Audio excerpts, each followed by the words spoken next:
everyone.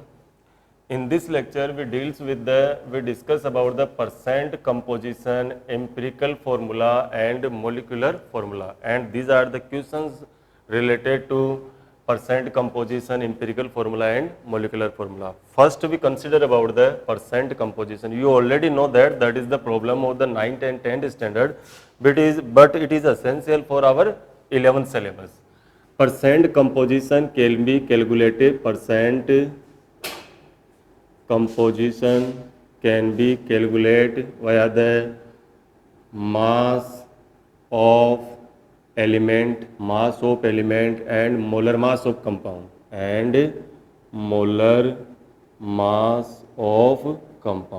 Clear?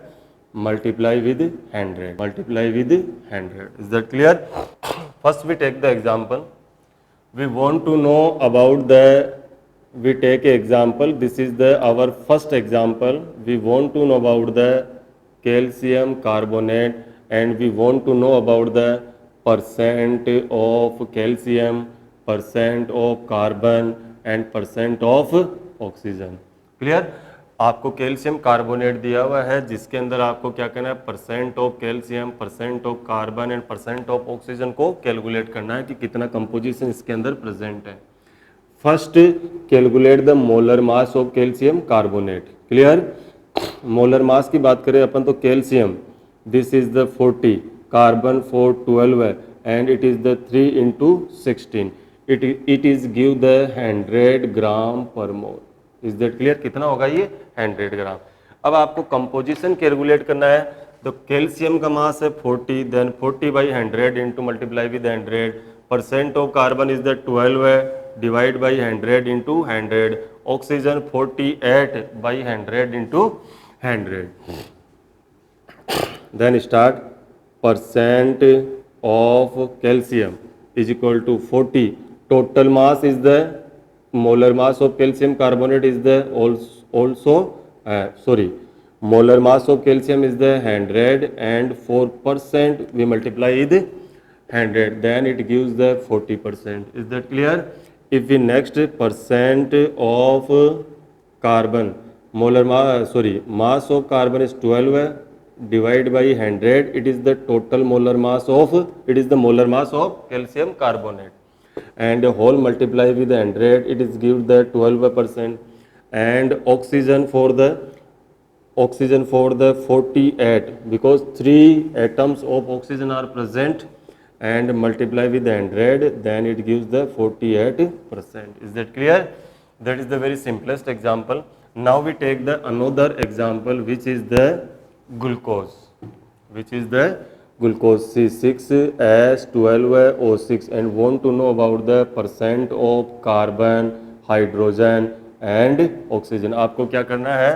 Percent of carbon, hydrogen और oxygen को क्या करना है? कैलकुलेट करना है. Clear?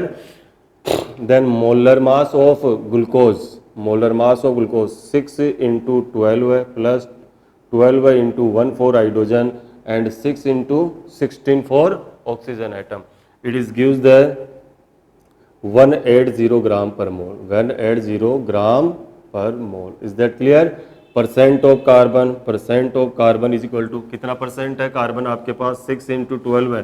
It means it is the 72 and molar mass of glucose is the 180 and 4% calculate by 100. Clear?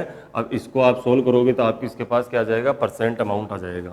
Next, if you talking about the percent of hydrogen is the 12. This is 12 and it is the 180 multiply with 100, it gives the percent of hydrogen. When we talking about the percent of oxygen, then it is present in the 16 into 6, it is the 96 divided by 180 and whole multiply with 100, it gives the percent amount of the oxygen. This is very simple. Actually, it is related from the 9th and 10th standard. Next solve the question. Our first question is 3.4% sulphur present है. कितना percent है? 3.4%. If 3.4% sulphur present in insulin, then find minimum molecular mass of insulin. आपको क्या करना है? Minimum molecular mass of insulin calculate करना है। Clear? Suppose for minimum molecular mass at least one atom of sulphur should be present. देखिए insulin का आपको क्या निकालना है, मोलर मास निकालना है, और वो भी मिनिमम मोलर मास निकालना है। तो कम से कम सल्फर का एक एटम तो प्रेजेंट होना चाहिए ना। तो मैं क्या लिखूंगा, देखो percent amount is equal to amount that is the mass and that is the molecular weight और मोलर मास, जो भी आप कहना चाहो, but molar mass is the correct word for it. Percent amount कितना दे रखा है आपको, 3.4% दे रखा है। क्लियर? परसेंट अमाउंट कितना दे रखा है आपको, if 3.4% that is the percent amount. Clear? And molar मास कितना दे इसका, मास कितना है, 32 है। आपको क्या कैलकुलेट करना है, मोलिकुलर वेट कैलकुलेट करना है। Then molecular weight is equal to 32 divide by 3.4 into 100, it gives the question. आपको बस इसी पॉइंट पर नोटिस रखना है, for minimum molecular mass at least one atom of sulphur तो उसमें प्रेजेंट होना ही चाहिए। तो परसेंट कंपोजिशन ये है, मास ऑफ सल्फर 32 है, molecular weight of compound calculate करना है विच इज द इंसुलिन। तो ये आप कैलकुलेट कर सकते हैं यहाँ से। That is the things about the percent composition. ये बात किसकी हो गई, परसेंट कंपोजिशन की हो गई। Next we deals with the empirical formula and molecular formula. What is the difference between the molecular formula and empirical formula? इन दोनों में क्या डिफरेंस है? देखो molecular formula, it represent the actual number of atoms in molecule. Molecular formula क्या represent करता है, actual number of atoms. भाई 2 hydrogen है तो 2 ही रिप्रेजेंट करेगा, 6 कार्बन है तो 6 ही रिप्रेजेंट करेगा। It represent the simplest ratio of atoms in molecule. आपका जो इंपिरिकल फॉर्मूला है वो क्या रिप्रेजेंट करता है, ratio, simplest ratio of atoms को रिप्रेजेंट करता है। फॉर एग्जांपल C6H12O6 ये ले लेते हैं अपन एग्जांपल। नेक्स्ट ले लेते हैं अपन CH3COOH ले लेते हैं अपन। नेक्स्ट ले लेते हैं अपन NH2C डबल बॉन्ड ONH2 ले लेते हैं। क्लियर? नेक्स्ट अपन बात करें इसके अंदर C2H6 ले लेते हैं, CH4 ले लेते हैं, एक क्या ले लेते हैं, H2O। देखिए ये एक्चुअल नंबर रिप्रेजेंट कर रहा है, यहाँ पे क्या कर रहा है, ये actual number of atoms represent कर रहा है। तो वो तो क्या है, मोलिकुलर फॉर्मूला। अब आप रेशियो निकालिए इन सब का, एटम्स का। तो देखिए यहाँ कार्बन 6 है, हाइड्रोजन 12 है, 6 है, तो ये सब 6 से कैंसिल आउट हो रहे हैं। तो 1 2 1 then it is the CH2O। CH2O is the empirical formula of glucose. Is that clear? Next इसकी बात करें, देखो 2 तो हो गए इसमें कार्बन। क्लियर? कार्बन कितने हो गए आपके पास, यहाँ कार्बन है 2 एंड हाइड्रोजन हो गए आपके पास कितने, 4, ऑक्सीजन हो गए कितने, 2। तो वापस कितने से कट रहा है, कैंसिल आउट हो रहा है ये 1 से। तो इसका भी क्या हो जाएगा, 1 2 1। तो ये भी क्या हो जाएगा, CH2O हो जाएगा। नेक्स्ट देखो यूरिया है, यूरिया में कार्बन 1 है आपके पास, ठीक है। हाइड्रोजन कितने हैं आपके पास, H4 है। क्लियर? कार्बन 1 है, हाइड्रोजन 4 है, नाइट्रोजन N2 है और ये ऑक्सीजन 1 है। तो ये तो मोलिकुलर फॉर्मूला और इंपिरिकल फॉर्मूला क्या रहेगा, इसका सेम ही रहेगा। आप कुछ नहीं कर सकते इसमें, क्योंकि कार्बन 1 है, ये सभी कैंसिल आउट होने चाहिए थे। तो CH4N2O, इसमें का इंपिरिकल फॉर्मूला भी यही रहेगा। इसकी बात करें अपन C2H6 की, तो ये कैंसिल हो रहा है किससे, C2H6 है तो ये कैंसिल हो रहा है किससे, CH3 से। क्लियर? किससे कैंसिल हो रहा है ये, 2 है और ये कितना है 3 है, तो किससे कैंसिल होगा, ये CH3 से। CH4 की बात करें तो ये क्या होगा आपके पास CH4 ही रहेगा। H2O की बात करें तो ये क्या होगा आपके पास H2 ही होगा। क्लियर।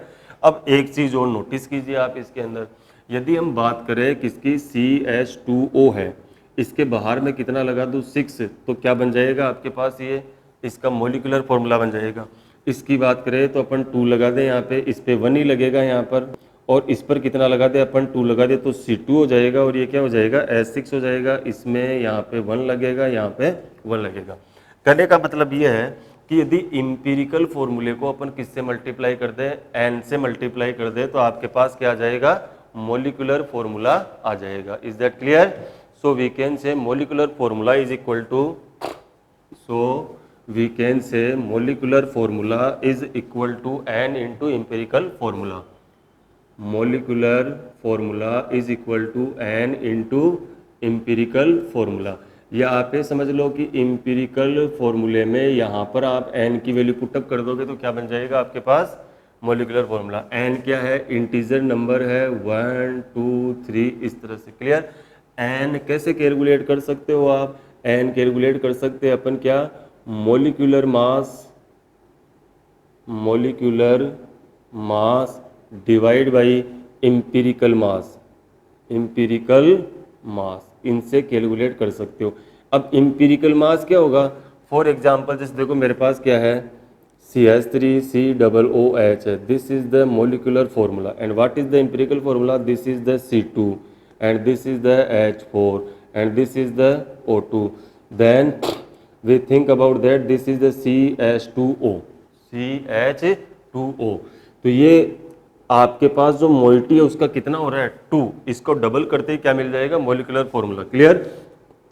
तो इस मोइटी का, इस फ्रैक्शन का इंपीरिकल मास कितना है, इसका मास निकालो, वही क्या आएगा, इंपीरिकल फॉर्मूले का जो मास होगा वही क्या होगा, इंपीरिकल मास होगा। क्लियर। तो देखो इंपीरिकल फॉर्मूला क्या है आपके पास, CH2O है जिसमें N की वैल्यू 2 है, 2 करते ही आपको क्या मिल जाएगा, मोलिकुलर फॉर्मूला। तो मैंने क्या लिख दिया, molecular mass divide by empirical mass. Clear. तो इसका मोलिकुलर मास निकालो पहले, तो कार्बन कितने हैं 2 है, हाइड्रोजन कितने हैं 4 है, ऑक्सीजन कितने हैं 2 है। कार्बन 2 का कितना हो गया 24, कार्बन 2 का कितना हो गया 24, हाइड्रोजन का कितना हो गया 4, ये कितना हो गया 32, इट इज द 60 हो गया। क्या है आपके पास, CH3COOH का मोलिकुलर मास कितना है 60 है, कितना है 60। तो यहाँ लिख देता हूँ मैं क्या, मोलिकुलर मास कितना है, जिसको आप मोलिकुलर वेट भी बोल रहा हूँ मैं, मोलिकुलर मास कितना है 60 है। इंपीरिकल मास देखिए कितना है 12 है, प्लस कितना है 2 है, दैट इज द, और ये कितना हो गया आपके पास 16, ऐड करो इसको, 16 प्लस 2 18, दिस इज द 12 है and this is the 13। Clear. यानी कि मेरे को इंपीरिकल मास, इंपीरिकल फॉर्मूला पता चल जाए तो मैं क्या पता लगा लूंगा, उसका इंपीरिकल मास पता लगा लूंगा। क्लियर। और इंपीरिकल मास पता लगा लूंगा, और मान लो एग्जामिनर मेरे को क्या देता है, मोलिकुलर मास दे रहा है, तो 60/30 this is the molecular mass and this is the empirical mass, it is give the 2, वो 2 मैं यहाँ रखूंगा तो मेरे पास क्या बन जाएगा, मोलिकुलर फॉर्मूला बन जाएगा। अब मेरे को क्या करना है, इसी बेसिस पे ये क्वेश्चन सोल्व करने हैं। तो फर्स्ट क्वेश्चन देखो, अब इसमें क्या किया अपन ने, percent, composition, vapour density, empirical formula, molecular formula, इन तीनों को इन्वॉल्व कर दिया। फर्स्ट क्वेश्चन की बात करते हैं। फर्स्ट क्वेश्चन में देखो आपको कार्बन दे रखा है, hydrogen is also given and that is the oxygen. Carbon is the 39% है और हाइड्रोजन है वो कितना है 7% है, एंड ऑक्सीजन कितना है 53% है, and vapour density is also given. क्या दी हुई है आपको, वेपर डेंसिटी। अब वेपर डेंसिटी दी हुई है तो क्या आ जाएगा आपके पास, और क्या कैलकुलेट करना है, molecular formula and empirical formula calculate करना है। Is that clear.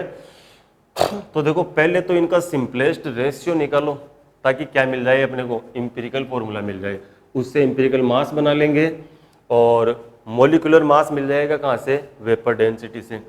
39 gram present है और 12 कितना है इसका। अभी सिंपलेस्ट देखो इंपीरिकल मास बनाने का तरीका क्या है आपको रिमाइंड होगा, एंड प्रीवियस क्लासेस के अंदर it is already study by us. तो 39/12 है 7/1 and oxygen is the 53 divide by 16। Clear. तो देखो सबसे पहले क्या काम करना, जो परसेंट अमाउंट दिया हुआ है उसमें इसके मोलर मास का क्या करो, डिवाइड कर दो आप। ये अमाउंट इन ग्राम हो गई एक तरह से, और ये किसका डिवाइडेशन कर रहे हो, इसके मोलर मास का डिवाइडेशन कर रहे हैं अपन। तो आपको क्या मिलेगा, एक तरह से नंबर ऑफ मोल्स मिलेंगे। देखो इसको सोल्व करोगे तो ये ऑलमोस्ट 3.25, दिस इज द 7, और ये कितना आएगा आपके पास 3.33 के आसपास आएगा। अब इसमें सिंपलेस्ट रेशियो देखो क्या है, सिंपलेस्ट रेशियो आपके पास 3.25, then every digit is divide by the 3.25। हर डिजिट को कितने से डिवाइड कर दीजिए आप, 3.25 से डिवाइड कर दीजिए, दैट इज द 7, 3.25, और ये होगा 3.33 डिवाइड बाई 3.25। क्लियर। ये आपको क्या दे रहा है, 1 दे रहा है, ये आपको ऑलमोस्ट क्या देगा, 2 देगा, और ये आपको ऑलमोस्ट क्या देगा, 1 ही देगा। तो ये जो डिजिट आया है अब ये क्या बता रहा है, इंपिरिकल फॉर्मूले को बता रहा है। किसको बता रहा है, इंपिरिकल। मतलब इसमें कार्बन कितने हैं, 1 है। इंपिरिकल मास का मतलब सिंपलेस्ट रेशियो की बात कर रहे हैं अपन। हाइड्रोजन कितना हो गया आपके पास 2, एंड ऑक्सीजन कितना हो गया आपके पास 1। आपने कौन सा वर्कआउट किया है यहाँ पे, percent amount is given in the equation. Clear.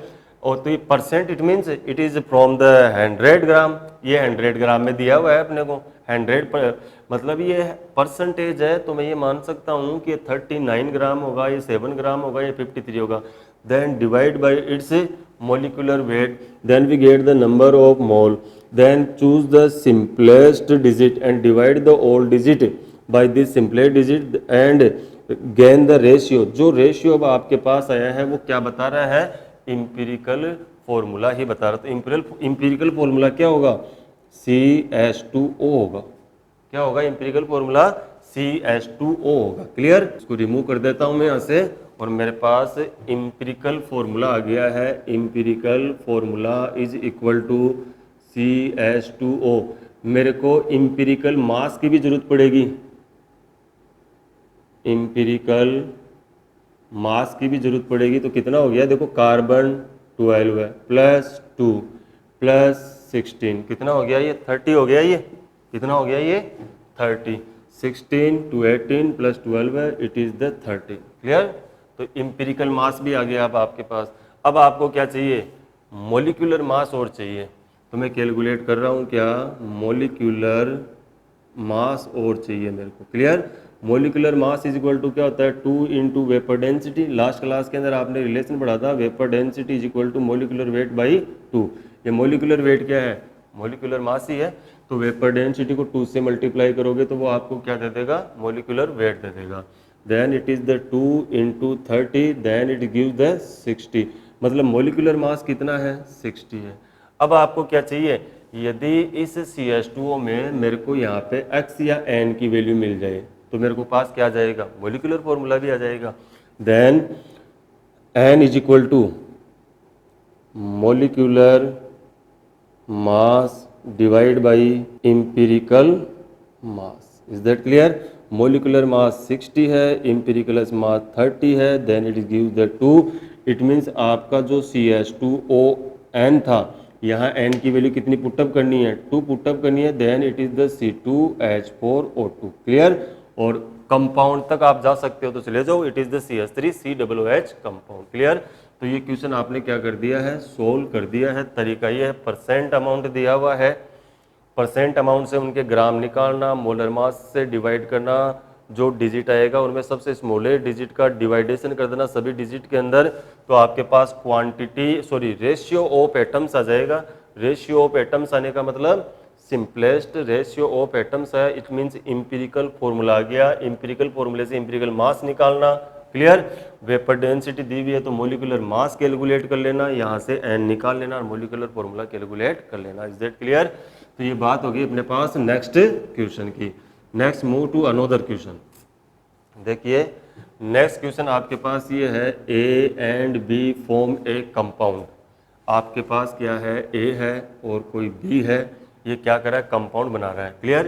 A and B form a compound, percent of A and B is 50%। दोनों का अमाउंट कितना है, 50% है। तो मैं इसको भी 50 ग्राम मान लेता हूँ और इसको भी कितना मान लेता हूँ, 50 ग्राम मान लेता हूँ। Is that clear? Find simplest formula of compound, find simplest formula of compound. Simplest formula of compound का मतलब एम्पिरिकल फॉर्मूला ही कैलकुलेट करना है अपने को। क्लियर? एटॉमिक वेट भी दे रखा है 20 है एंड कितना है 40 है। डिवाइड कर दीजिए सीधा ही आप इसको, ये 20 से और ये कितने से 40 से डिवाइड कर दीजिए। Then it is give the 2.5 and it is give the for 1.25।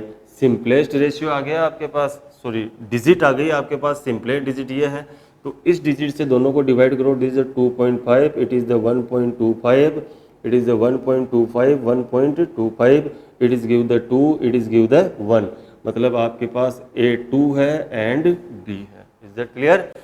This is our next question and other question is the find empirical formula of 4 gram calcium. Next question is the, आपको क्या दिया गया है, find empirical formula of 4 gram calcium दे रखा है अपने को, that is the 4 gram calcium and 6.022 into 10⁻22 atom of carbon, 6.022 into 10⁻22 atom of carbon, clear? And 4.8 gram oxygen, and 4.8 gram oxygen, clear? तो देखो हमारी जो अप्रोच होती है, अप्रोच किस तरह से होती है कि ग्राम होता है और मोलिकुलर मास का या एटॉमिक मास का आप क्या करते हो, डिवाइड करते हो, मतलब आप मोल बनाते हो उनके, तो इनके भी क्या कर लो, आप मोल ही बना लो। तो देखो 4 ग्राम कैल्शियम है तो 4/40 और ये हो गया आपके पास नंबर ऑफ पार्टिकल है, then divide by the Avogadro number. This is the 6.022 into 10⁻22 divide by 6.02 into 10⁻23 and this is the 4.8 divide by 16। Solve करिए इसको, ये कितना हो गया 1/10। इसकी बात करें अपन तो देखो 6.022 6.022 चला जाएगा आपके पास, 22 है 23, this is also the 1/10, clear? और इसकी बात करें तो इसको सोल्व करें अपन तो ये कितना हो गया, 4.8 को उठा दीजिए यहाँ पे 10, this is the 3, it is give the 3/10, clear? And calculate the simplest ratio. अब सिंपलेस्ट रेशियो तो 10 से मल्टीप्लाई कर देता हूँ सबको, इसको मैंने 10 से मल्टीप्लाई कर दिया, इसको भी कर दिया और इसको भी 10 to 10, 10 to 10, 10 to 1/3। This is for the calcium, it means 1 atom of calcium present, another is the carbon, this is the C, oxygen for the C, it means it is the CaCO3। तो ये इसका क्या है, empirical formula भी है और क्या है, मोलिकुलर फॉर्मूला भी है, clear? And last one question is the X and Y, दो एटम दे रखे हैं आपको, एक्स एंड वाई। एक्स कितना परसेंट है, 40%, मतलब 40 ग्राम है मेरे पास, और 60% का मतलब I have 60 gram of Y. Atomic weight भी दे रखा है 30 and 20, then divide by 30 and 20, this is cancel out, this is cancel out, it is the 4/3 and it is the only 3, this is ratio is the only 3। अब इस 3 को मैं यहाँ से हटाना चाहता हूँ, दोनों को कितने से मल्टीप्लाई कर देता हूँ, 3 से, 4/3 multiply with 3, 3 into 3, it is give the 4/9। It means number of x is the 4 and the number of y is equal to 9. It is the x 4 and y 9. This is the empirical formula of this compound, or we can say molecular formula. Clear? And this lecture about the percentage, composition, empirical formula and molecular formula. Thank you and have a nice day.